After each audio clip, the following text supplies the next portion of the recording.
Hey everybody, if you're returning, thanks for coming back, and if this is your first time here, then welcome to the channel. I just want to take a little bit of time today to sort of display the different tones and mechanics and variety in my upcoming game, Sweet Pea. So what I did was I went and recorded me playing the game for a little bit, and then in order to A, not completely spoil the game, and B, uh, not make it the video last forever and just be a let's play. I chopped that up a little bit just to display the different variants in tone, in music, in mechanics, in visuals, the whole thing. The whole project is supposed to be a tonal shift back and forth between pretty chill gameplay and then really epic, you're gonna get eaten or squished or something gameplay. It's sort of all over the place, but I think it's got a lot of charm, a lot of character to it. I think it's got potential, and I'd love to know what you guys think. Anyway, what I wanted to do was show you guys a bit of gameplay. This is going to have the audio, no commentary or anything like that. Probably about 4 or 5 minutes of gameplay just cut between different sections from what I recorded, just so you get an idea. And then I'm going to go over the software that I'm using and just a couple little techniques and see if I can point the way to help other people get started that are trying to go in this direction as well. Without further ado, here's a little bit of my upcoming game, Sweet Pea.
Alright guys, thanks for taking the time to check that out. I appreciate it.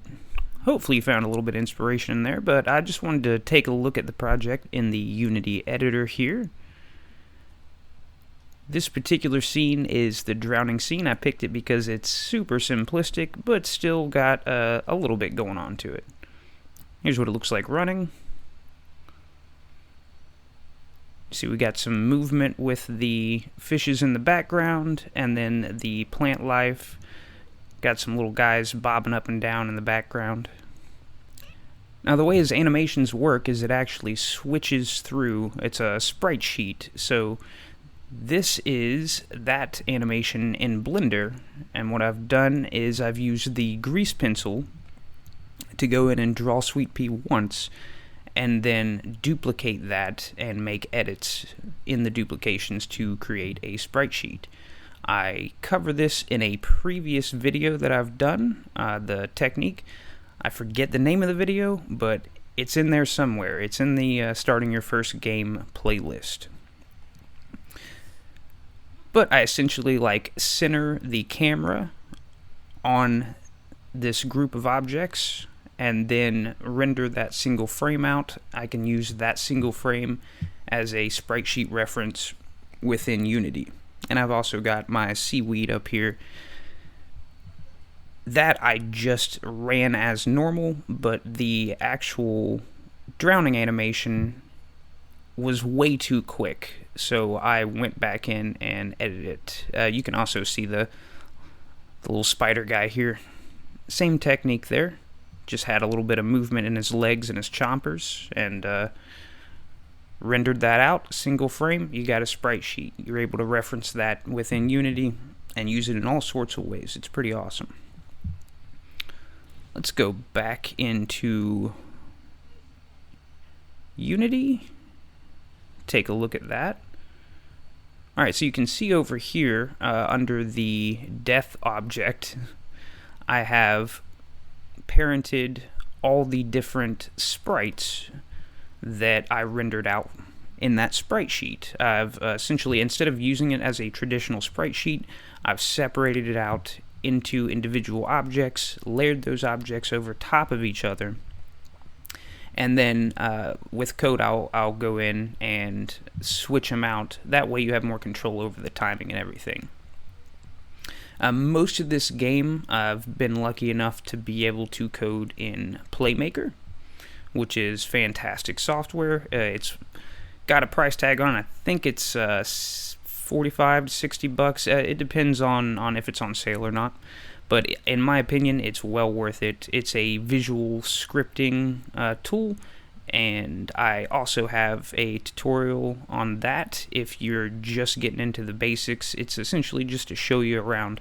Most of my current tutorials are exactly that, to show you around. So if you've never touched Unity before, I've got a tutorial for that, just to introduce you to Unity so that you're able to move around, you know how to bring objects into the scene. This is essentially set up just as a little mini timeline, and I'm able to control when the animation transfers happen and then sort out where to put the player after the animation's complete. So I have a player preference key that gets chimed in whenever you die. It records what level you're in, brings you over to this one, and then shoots you back into that one once this is played through. Also, I got my fishes going in the background. They're using a similar technique where they're just being swapped between their different animation states, and then they also have an animation dragging them across the screen, so they're swimming. Let me see if I can find another scene and we can look at the movement system a little bit, because I feel like that is a microcosm for the game development, the whole thing, really. Particularly for this character, like obviously there's going to be a lot of different elements and a lot of different things going on, and it's going to be different for each game, but this particular game is very character centric. Like it is about Sweet Pea. It's called Sweet Pea, and he is the focus of the game. So I wanted to have him interact and react to things, and that brings in just his movement system, brings in all of those things between, the animation of switching between the different expressions that Sweet Pea will have depending on the situation, whether that be, drowning or falling or eating or sleeping, collecting collectibles, just all the different states that he is able to be in. And I've controlled that through a number of finite state machines using Playmaker. It is a little bit of a mess, but you get the basic idea. I've got a separate system for the actual player movement, so controlling his physics and the player input to get the character movement, and then I also have a separate one for the animation, controlling that. I found that it's good to divide those things up when you can and kind of modularize things when you can. That way you're able to go back in and edit them easily, and frankly, once your project gets a little bit larger, like starting out, it can be pretty chill, but if it gets a little larger, it can be hard to figure out where you implemented something. Like you can have a feature implemented, and then you go back to edit that after you haven't touched the game in a day or two, and you might be sorting through things for a while just trying to figure out exactly where you implemented that or what those scripts are attached to. So organization is definitely key, and just kind of breaking things down seems to help. Also naming your things. I'm not sure if you can tell, but some of these I've done a good job at getting everything named and understandable, and others not so much. So it's hard to keep up. It's a habit you just have to kind of develop over time.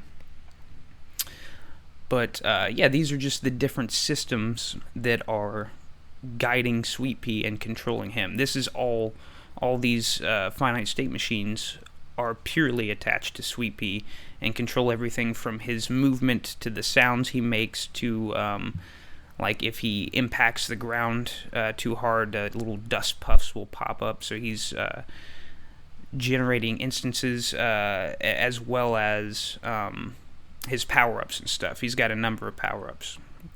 I'm doing most of my audio recording in Audacity. That's for things like dialogue or sound effects that I just think I can pull off with objects around the house. I also have a introductory tutorial to Audacity in the channel as well. Feel free to take a peek. I don't have that many videos at this point, so you should be able to find it.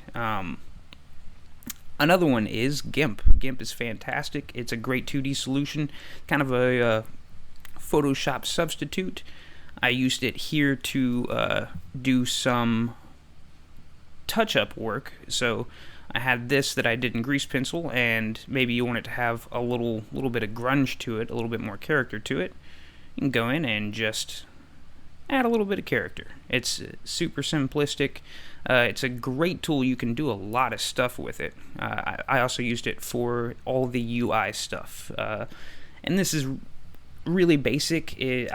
I mean, it's up to you whether you think it looks, put together and pretty or not, but bottom line is it's some rectangles and and a little drop shadow going on there.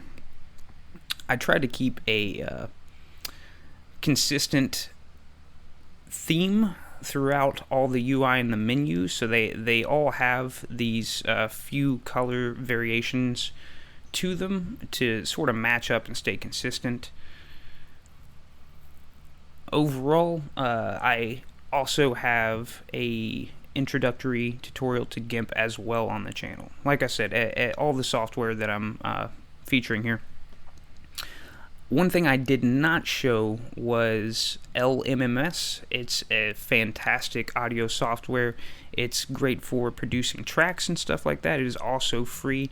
I think everything I've mentioned is free minus the Playmaker. Playmaker they charge for. Still well worth it. I'm not one for buying plugins and stuff like that, but it has made my life a whole lot easier. Alright guys, I hope that was helpful in one way or another. Keep in mind, I'm going to keep doing tutorial videos. I'm going to keep doing overview videos. I wanted to take a little bit of time and try and showcase the game that I'm working on, Sweet Pea, but also to provide help along the way, you know what I mean? It's really awesome when somebody comments and says, hey, I didn't know about that. Thanks for helping me out. Or, hey, I was stuck on this. Techniques to help make people's lives easier. It's just nice to be able to help other people on their journey as well as furthering my own journey. So, if any of this was helpful, please like, share, and subscribe. I really appreciate it. If any questions or anything like that, throw in the comment section, man. I'm in there all the time, and you guys stay safe. Take it easy.